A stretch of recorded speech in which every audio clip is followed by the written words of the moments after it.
Morning বন্ধুরা, তোমরা সবাই কেমন আছো? আশা করি ভালো আছো, আর আমি অনেক ভালো আছি। তো চলে আসলাম আবার একটা নতুন ভিডিও নিয়ে। আর ভিডিওটা আজকে আমি সকাল থেকে শুরু করেছি, যেহেতু আমার স্নান করে পুজো দিয়ে তারপর ভিডিওটা শুরু করলাম আজকে। তো ওইদিকে যেহেতু আমার পুজো দেওয়া হয়ে গেছে, তো আমাদের বাড়িতে পুজো দিয়ে আমার বড়মাদের বাড়িতে পুজো দিলাম, দিয়ে এখন কাজ কমপ্লিট। এইদিকে দেখো আমি পুজো দেওয়া হয়ে গেছে, আর আমার বাটা গ্লাস লাবিয়ে আমি ওই বাড়িতে গিয়েছিলাম পুজো দিতে। এই দেখো, চলো ওই বাড়িতে পুজো দিয়েছি দেখিয়ে। এই দেখো, এইদিকে আমার বড়মাদের বাড়িতেও পুজো দেওয়া হয়ে গিয়েছে। আর এখন জানো তো, যেহেতু গরম পড়ছে হালকা হালকা, সেই কারণে গাছে ফুল ফুটে পুরো ভর্তি হয়ে যাচ্ছে। আজকের অনেকটা ফুল পেয়েছি, সেই কারণে একটু সাজিয়েছি, খুব সুন্দর লাগছে। আমাদের ঘরেও সাজিয়েছি, আমার বড়মাদের ঘরেও সাজিয়েছি। তো দেখো, চলো।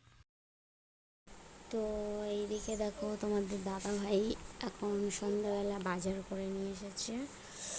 তো এইদিকে এনেছে কুমড়ো, টমেটো, আলু, পেঁয়াজ, ঝাল।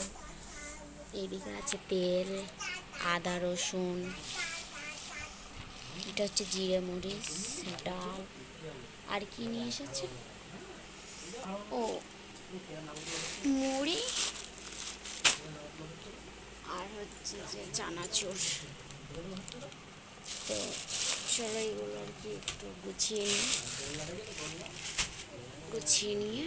আর এই বেগুনটা আমি সকালবেলা আর কি কিনে এনেছিলাম। তো চলো এগুলো গুছিয়ে নিয়ে আবার দেখা হচ্ছে। তো এইদিকে দুপুরবেলায় কোটোকাটিগুলো একটু ধুয়ে দিয়েছিলাম। আর এখন তো আমাদের দাদাভাই মুড়ি, চানাচুর এইসব নিয়ে এসেছে। এইগুলো যেহেতু ঢালতে হবে, সেই কারণে কোটোকাটিগুলো একটু এখন মুছে নিই, তারপরে ঢালবো। আর কি দুপুরে রান্না করতে করতে সেই সময় আর কি সব আর কি ধুয়ে দিয়েছিলাম এগুলো। আর সেই থেকে আর টাইম হয়নি এগুলো আর কি মোছার, কাম দিচ্ছিলাম তো সেই কারণে। তো চলো এখন এইগুলো মুছে নিই। তো এইদিকে সব কোটোকাটি গুছিয়ে মুছে আর কি মশলাপাতির সব আর কি ঢালা হয়ে গেছে। আর এইদিকে বোতলে করে জল এনেছিলাম, যেহেতু খেয়ে নিয়েছি, এরপরে আবার একটু যাব জল আনতে। ওই ভাত খাবো তখন জল নেবে, এখন যেহেতু গরম পড়েছে সেই কারণে জল গরম হয়ে যাচ্ছে। আর এইদিকে দেখো আনাজও গোছানো হয়ে গেছে, আর মুড়ি টুড়ি এইগুলোও সব গোছানো হয়ে গেছে। তো ভিডিওটা আজকেকার মতন এই পর্যন্তই। ভিডিওটা ভালো লাগলে লাইক, কমেন্ট, শেয়ার করে দিও। টাটা।